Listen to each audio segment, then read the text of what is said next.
अस्सलामुअलैकुम दोस्तों, आज मैं आपके लिए अंडों का मगज़ मसाला बनाने की एक ऐसी नई यूनिक रेसिपी लाई हूँ जो कि आपको यूट्यूब की पूरी हिस्ट्री में नहीं मिलेगी।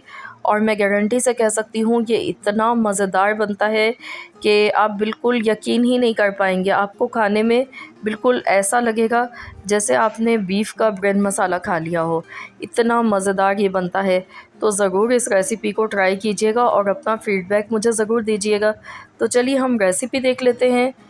तो यहाँ पर इसको बनाने के लिए 3 अंडे मैंने लिए हैं। अंडों को फेंट लेते हैं।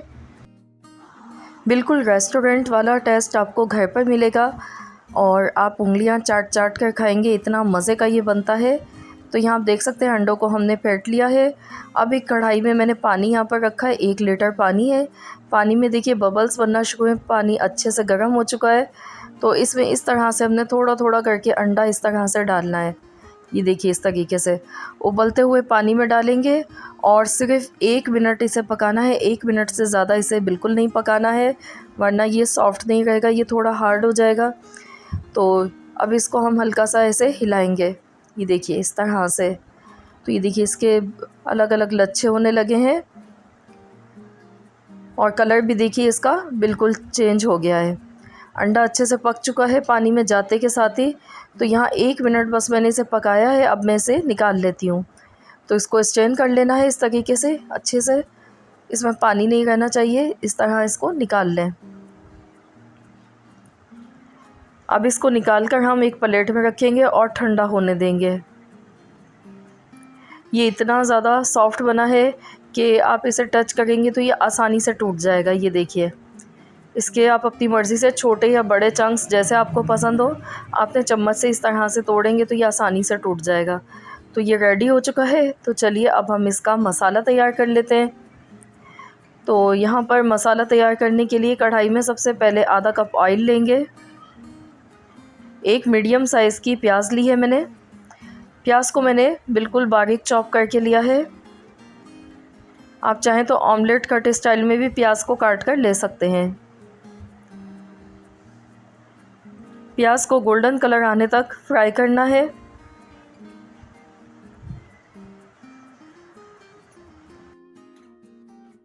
अब हम इसमें लहसुन अदरक का पेस्ट डालेंगे।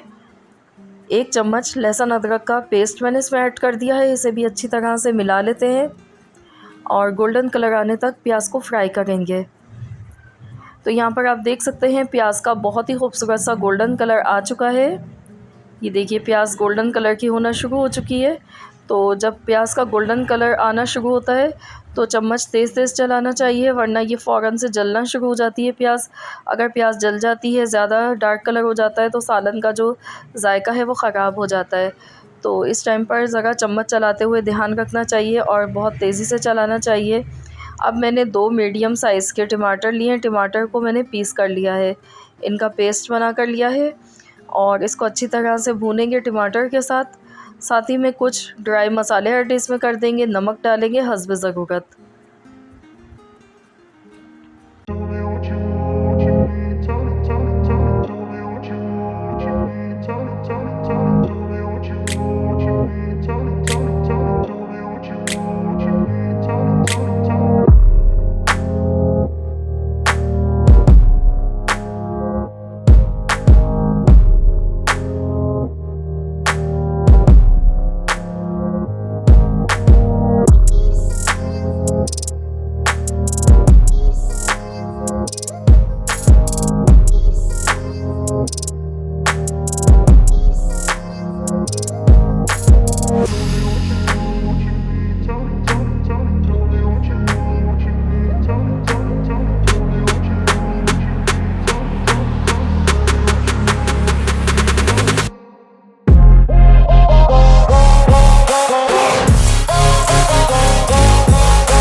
फ्रेंड्स, अगर आप मेरे चैनल पर नए हैं, पहली मर्तबा मेरी वीडियो को वॉच कर रहे हैं, तो मेरी आपसे एक छोटी सी रिक्वेस्ट है कि चैनल को ज़रूर सब्सक्राइब कर लीजिए, क्योंकि मैं डेली आप लोगों के लिए बहुत ही आसान सी रेसिपीज़ लेकर आती हूँ।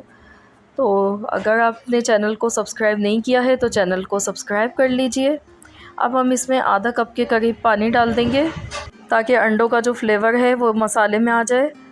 तो इसको अब हम कवर कर देते हैं और इसे हम 10 मिनट के लिए पका लेते हैं।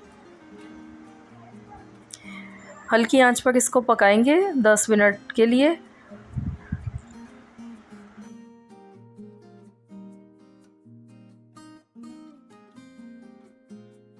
तो चलिए देख लेते हैं खोलकर। तो यहाँ पर देखिए इसका पानी जो है वो काफ़ी ड्राई हो चुका है जो हमने इसमें ऐड किया था, और ये बहुत ही ज़बरदस्त सी इसकी लुक लग रही है दिखने में। तो अब हम इसमें पिसा हुआ गरम मसाला ऐड करेंगे आधा चम्मच, हरा धनिया और हरी मिर्चें कटी हुई ऐड कर देंगे। 2 से 3 मिर्चें लिए, तो इस तरह से इसमें कटी हुई मिर्चें बहुत ही अच्छी लगती हैं, इनका फ्लेवर भी बहुत अच्छा आता है। तो देखिए बिल्कुल रेस्टोरेंट स्टाइल ये बनकर तैयार हो चुका है। 1 से 2 मिनट तक चम्मच चलाते हुए इसको पका लेते हैं, उसके बाद हम इसे डिश आउट कर लेंगे। तो आप देख सकते हैं दिखने में बिल्कुल ऐसा ही फ़ील हो रहा है जैसे मगज़ होता है। तो ज़रूर आप लोग भी इस रेसिपी को ज़रूर ट्राई करें और अपना फ़ीडबैक मुझे ज़रूर दें कि आप सबको कैसी लगी आज की ये रेसिपी। ये देखिए मैं आपको क्लोज़ करके दिखा रही हूँ, बहुत ही यम्मी ये बना है। तो चलिए डिश आउट कर लेते हैं। तो ये देखिए हमने डिश आउट कर लिया है, कितना कलरफुल सा और बहुत ही सॉफ्ट और मज़ेदार ये बना है। तो आप इसको नान, चपाती या पराठे के साथ खाएं, बहुत ही मज़े का ये लगता है। और एक बार अगर आप बना लेंगे तो आप इसे बार बार बनाना पसंद करेंगे। तो आज के बाद ये रेसिपी आपकी पूरी फैमिली की फेवरेट हो जाएगी। तो ज़रूर इस रेसिपी को ट्राई करें। मिलते हैं इंशाल्लाह ताला नेक्स्ट वीडियो के साथ। तो जब तक के लिए अल्लाह हाफ़िज़।